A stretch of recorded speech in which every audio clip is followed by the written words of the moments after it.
Hola amigos y amigas. Mira, primero os presento a Borussia. Mira qué guapa que es, ¿eh?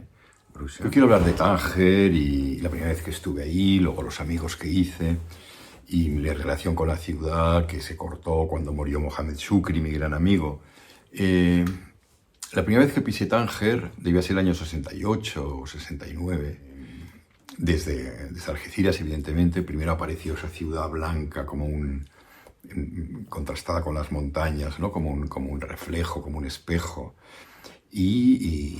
Bueno, me sorprendió la arquitectura, esta arquitectura como de un poco entre ciudad andaluza, ciudad de la Italia del sur, incluso francesa del sur, como esas imágenes que había visto, esas fotografías de Orán o de Argel, ¿no? Realmente muy bonita. Y luego la Medina con las callejuelas intrincadas, blancas, tan bonito. Bueno, no hacía tanto que había acabado la época de la zona internacional, ¿no? La que Tánger fue una ciudad que tenía un estatus distinto al de protectorado español o al marroquí. Recuerdo que dormí en una pensión, en realidad era un burdel, yo no lo sabía. Me di cuenta por la noche cuando habían unas portazos y unas curradisas que decimos en catalán, todo un jaleo por la noche, pim pam, y luego los gemidos del amor y bueno, todo un jaleo increíble. Y además en la habitación, cuando apagabas la luz, se quedaba encendida una luz roja y había un bidet, o sea que era una casa de fulaneo, ¿no? Y bueno, yo lo encontré como muy divertido y muy original para ser la primera noche. La ciudad me sorprendió. Fui al Café Hazan, en el acantilado que se ve toda España y se ve como el estrecho, ¿no? Lo ahí ven de los barcos y luego las luces de Tarifa por la noche y era maravilloso. Tánger, por supuesto, me sorprendió. Había sido una zona internacional porque por el Tratado de Algeciras se decidió que España ocupara el Rif, que hiciera como de colchón, porque Francia no estaba dispuesta, y otras potencias, a que Inglaterra dominara el estrecho, las dos vertientes, es decir, que tuviera Gibraltar y encima estuviera establecida en Tánger o en el norte de África. Y Inglaterra tampoco quería que Francia llegara hasta el estrecho. Y entonces se pidió a España, o se dio carta blanca para que ocupara el Rif. Una guerra ya que España era una potencia, un imperio ya totalmente decadente, y había perdido lo último que le quedaba en América, las Filipinas en Asia, y luego Cuba, Puerto Rico, y era un país en total decadencia. Y tuvo muchos problemas como para pacificar, es decir, para conquistar por la fuerza el Rif. No olvidemos también que hubo bombardeos con napalm. En el Rif se probó por primera vez con Pétain y vamos, que fue un horror, y de ahí surgió Abdelkrim, el líder, que luego fue un poco el inspirador de Ho Chi Minh, etcétera, ¿no? Claro, las campañas en África fueron muy impopulares en España porque bueno, había que pagar impuestos, muchos de los mejores jóvenes eran destinados ahí, y ello provocó el levantamiento en Barcelona, sobre todo con la Semana Trágica, que acabó tan mal, con incendios y bueno, todo aquel desastre. Entonces, a principios de siglo, ahora no me hagáis decir el año, se decidió que Tánger fuera internacional, que no hubiera que España tampoco lo ocupara, sino que fuera creo que fueran 12 países, que habían distintos cónsules, pero básicamente seguía con esta influencia española muy fuerte. Ahí se creó este mundo del estrecho, que tenía muchas relaciones con Gibraltar, con Andalucía, también con Tetuán, evidentemente. Y entonces allá se hablaba la jaquetía, un lenguaje de los sefardíes, pero con unas características propias, ¿no? Era un español raro, tangerino, ladino, como antiguo. Y ese es el mundo de una de mis novelas favoritas españolas de finales de la mitad del siglo XX, ¿no? Que es La vida perra, de Juanita Narbón y Ángel Vázquez, que es realmente fantástica, es como un exabrupto, muy moderna, muy bien escrita como es como una vomitada, ¿no? De esa mujer soltera que no soporta la libertad, en que se siente muy atraída por los hombres, pero no se atreve porque es una estrecha, es una reprimida, a su hermana porque tiene tiene un novio y es feliz, la considera una puta y no la quiere volver a ver nunca más. Y entonces esta mujer poco a poco ve como su tierra, la que ella creía que era suya, se va marroquinizando con la independencia. Ella recela mucho siempre de su sirvienta, a la que la trata como una mujer primitiva, y de pronto ve cómo estas sirvientas empiezan a hacerse con el poder, y eso ya no lo vive muy mal.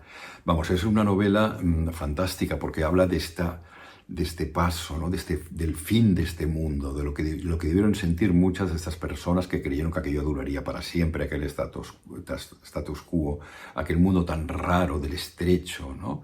En el que, bueno, se hablaba con expresiones francesas, realmente español, porque se hablaba el español, pero con muchas influencias de la jaquetía, ¿no? de este ladino tangerino. Es decir, era un mundo muy interesante. De ahí también surgieron, por ejemplo, la famosa librería de las columnas, con aquellas mujeres que ahora no me hagáis decir el nombre porque no me acuerdo, que fue muy importante. Y aprovechándose de este estatus tan especial que tenía, y que había como una libertad, porque había todos esos tantos cónsules, era un poco, según en qué sentido, como un caos. Entonces, pues allí nació como una libertad enorme, porque las autoridades no se metían con lo que hacía la gente. Y empezó a ser un refugio para aventureros, traficantes, de todo tipo, espías, y sobre todo gente que allí encontraba que había una libertad sexual. Allá se podía ser homosexual, lesbiana, nadie se metía realmente, si no era algo muy escandaloso, y tampoco de esa manera, porque estaba lleno de gigolos. Había corrupción, había también bastante pederastia, es decir, era un sitio que allá pasaba de todo, ¿no? Y entonces, allí un buen día apareció Paul Bowles, porque Gertrude Stein, la escritora americana que vivía en París en la época de la generación perdida, pues ella recomendaba lugares, y a Paul Bowles le dijo: ves ahí, cuando Paul Bowles era músico, ves a Tánger porque te va a gustar. Y realmente fue a Tánger y se quedó ahí, y ya murió en Tánger. Bueno, viajaba naturalmente, y Paul Bowles en principio era músico, y entonces el país le atrajo mucho y se interesó mucho por la música popular. Paul estaba casado con Jane Bowles, también una gran escritora. Era un matrimonio de esos de aquella época de tapaderas, porque ambos eran homosexuales, y fue una relación bastante conflictiva. Pronto Jane Bowles cayó bajo el hechizo de Sherifa, una hechicera del Zoco, que le puso un maleficio, y al final dicen que eso llegó a acabar con su vida por culpa de estos brebajes, de estos maleficios que le hizo Sherifa. Bien, Ginsberg, Burroughs, la Beat Generation, siguiendo un poco la estela de Paul Bowles, se instalaron ahí, ¿no? Burroughs escribió su Interzone, y allá escribió, dicen que en la pensión muniría, escribió su famoso Almuerzo desnudo. Jack Kerouac estuvo allá, Truman Capote, Cecil Beaton, Tennessee Williams, Jean Genet, es decir, mucha gente. Luego fueron incluso los Rolling Stones, siguiendo un poco la estela esta de los Beats, se instalaron allá un tiempo. Brian Jones incluso grabó las flautas de las gaitas, the pipes, las gaitas de Juyuca, una música muy misteriosa de las montañas, que de trance muy fuerte. Aunque dicen que Brian Jones prácticamente estaba tan drogado que no hizo nada, que lo hizo casi todo Brian Gysin. Y creo que fue también uno de los ingenieros, Glyn Johns puede ser, uno de los ingenieros de los Rollings, ¿no? Fueron allá para grabar estas músicas tan extrañas, aunque Brian Jones estaba demasiado cocinado, más pasaba por un momento muy malo, ya era su decadencia, cuando ya se metió de lleno en el mundo de las drogas, y él, que había sido un guitarrista buenísimo, buenísimo de blues y que también había contribuido a la coloración de Aftermath y esos discos de los Rolling Stones en los que siempre introducía una marimba, introducía unas sonoridades sitar, unas sonoridades nuevas y que aportaban mucho color y mucha calidad, y Aeraga empezaba a ser una sombra de sí mismo. Y trataba muy mal a Anita Pallenberg, que era la musa de todos ellos, ¿no? Hasta el punto de que Anita lo dejó y se enrolló con Keith Richards, el rival. Bueno, fue todo como un desastre. Y pobre hombre entró en una decadencia de la que ya no saldría nunca más. Bueno, ese era el Tánger de esa época, ¿no? Claro, hay que decir que bueno, y Barbara Hutton, no podemos olvidar a Barbara Hutton, la pobre niña rica, la heredera de los almacenes Woolworth, riquísima, riquísima, que se casó muchísimas veces con príncipes, con Cary Grant, tuvo muchos amantes, le encantaban los toreros, se los iba a buscar a Sevilla, se los traía a su mansión de Tánger, y también muchos gigolós a los que los llenaba de regalos y les regalaba joyas y cheques. Es decir, era una mujer, la pobre, muy desgraciada. Su madre se murió a los 4 años, dejándola a ella como heredera universal de esta riqueza extraordinaria. Ella se compró un palacete a Tánger, en la Medina, y se dice que pidió al gobernador, insistió para que derribara las puertas de la Medina, las ensanchara para que pudiera pasar con su Rolls Royce. Luego se ha dicho que esto no es verdad, que es una leyenda apócrifa, pero lo que sí consiguió es entrar con el Rolls Royce, porque la casa Rolls Royce le hizo un modelo más pequeño, más compacto, expresamente para que ella pudiera entrar en la Medina de Tánger con un Rolls Royce. En fin. Bueno, pues entonces había estas fiestas que eran estas fiestas fantásticas, con sirvientes, yo qué sé, con música, en este palacio que dominaba Tánger, ¿no? Con antorchas. Incluso dice que una vez habían 30 camellos, que no sé cómo entraron ahí, pero en fin, es lo que se dice. Y estas fiestas que no acababan nunca, que podían durar días, en los que todo estaba permitido, lleno de gigolós, de mujeres asombrosas, bueno, todo un... En fin, y entonces... yo conocí a Mohamed Shukri, al gran escritor, que me encantó. Eso ya fue muchos años después, ¿no? Ya me habían expulsado de Egipto, debía ser el año 87, 88, que yo leí El pan desnudo, que en realidad es una traducción, es una mala adaptación del francés, le pain nu, que es el pan desnudo, pero es mejor traducirlo como el pan a secas o solo pan. Mohamed Shukri, este gran escritor, hablaba de su infancia en el Rif, que fue terrible porque pasaban tanta hambre que incluso un día su padre cogió a su hermano, que estaba llorando sin parar porque el pobre ya no podía, que hacía 2 o 3 días que no comía, y lo cogió tan fuerte que lo estranguló y lo mató en un ataque de enajenación, ¿eh? No porque fuera un asesino. Bueno, fue un asesino porque lo mató, pero fue en un momento terrible. Entonces se hizo que el joven Shukri no pudo resistir esta situación más y se fue. Dejó aquel pueblo perdido en las montañas del Rif y se fue al Tánger, a ese Tánger internacional.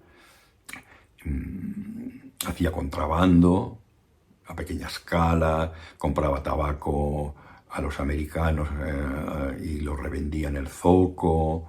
Dice que incluso un día vendió una cajetilla de tabaco a Sara Montiel.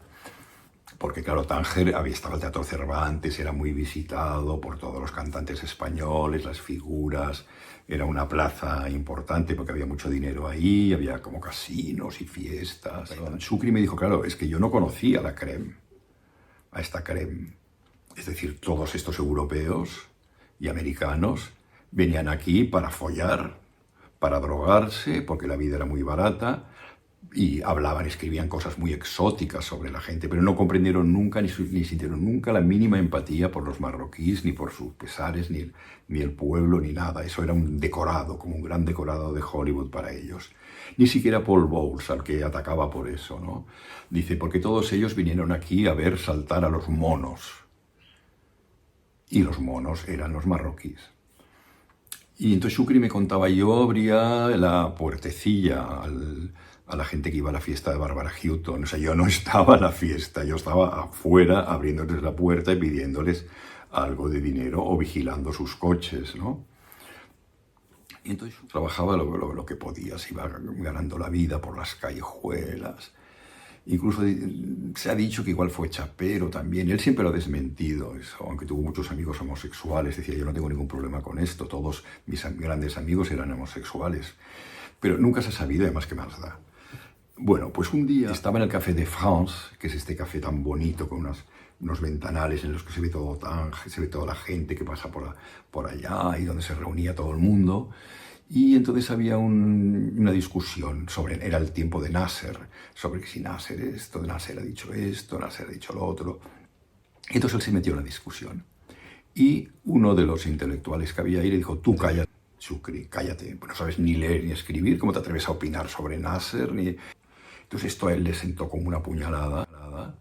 Se compró un librito de niños para aprender a leer y escribir, y él solo empezó a interesarse por el alfabeto, y luego ya aprendió, hizo un enorme esfuerzo, ¿no? Y llegó a dominar la lengua, incluso fue profesor en Casa Barata, en un barrio muy pobre, que dice que todo el mundo iba descalzo.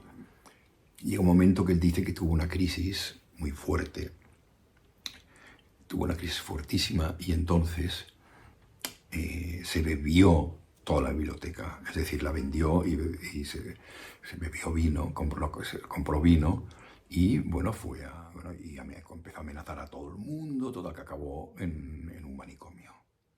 Y ahí dice que era terrible, que había un judío que estaba enamorado de una tal estrella, y este judío por la noche lo violaba viendo, jajaja, y más fuerte, y no sé qué, y lo pegaban, y bueno, un desastre. Y después Shukri finalmente remontó y escribió este Pan desnudo, que fue una bomba literaria increíble, porque hablaba de su vida con mucha crueldad. Y entonces él dice que de toda la gente, todos estos grandes personajes que pasaron por Tánger, solo respetaba a Jean Genet.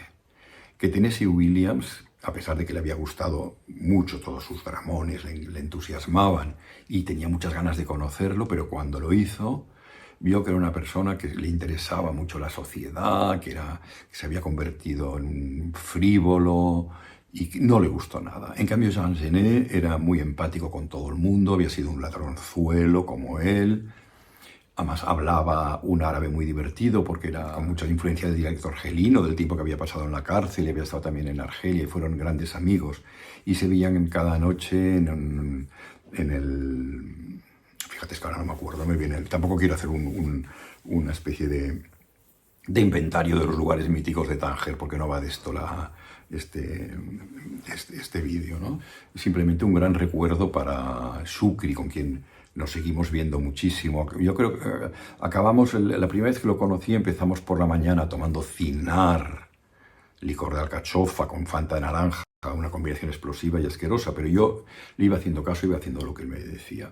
Fuimos a muchos hoteles, a los bares de muchos hoteles, al Hotel de France, donde habían estado muchos de estas lumbreras internacionales. También en una habitación había estado un Matisse, incluso se dice que de la Croix, porque había una luz preciosa.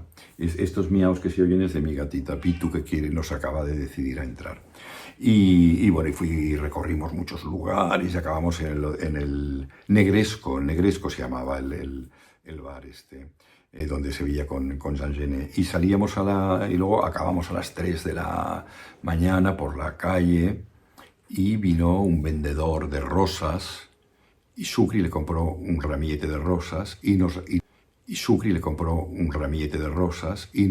íbamos comiendo los pétalos, él y yo, dando eses por las callejuelas estas de Tánger, cantando una canción de Kulthum, Inta Omri, una muy famosa, ¿no? Ragauni aleya, el hombre menile rahu. Devuélveme una sola de esas noches que se fueron. En fin, todo como un dramón. Bueno, a partir de ahí a Shukri y yo nos fuimos viendo muchísimo, mucho. Nos hicimos amigos, todo el amigo que se puede ser de una persona así. Para mí es una de las personas más especiales, por no decir la persona más especial que he conocido. Me gustó muchísimo, era tan consecuente con sus ideas. Para mí era un santo laico. Su libro estuvo perseguidísimo por los islamistas y tuvo muchos problemas. Luego escribió más libros que están traducidos, incluso uno sobre Jean Genet y Tennessee Williams, y la continuación del Pan Desnudo, diríamos, ¿no? Unos libros formidables. Pero cuando murió en el 2003 yo ya no regresé a Tánger, no he vuelto nunca más, como tampoco lo había hecho Marrakech desde que murió Juan Goytisolo. Y bueno, yo ya está, solamente era un recuerdo para Shukri, para Tánger, y con esto ya cierro la etapa Marruecos. Espero. Besos para todos.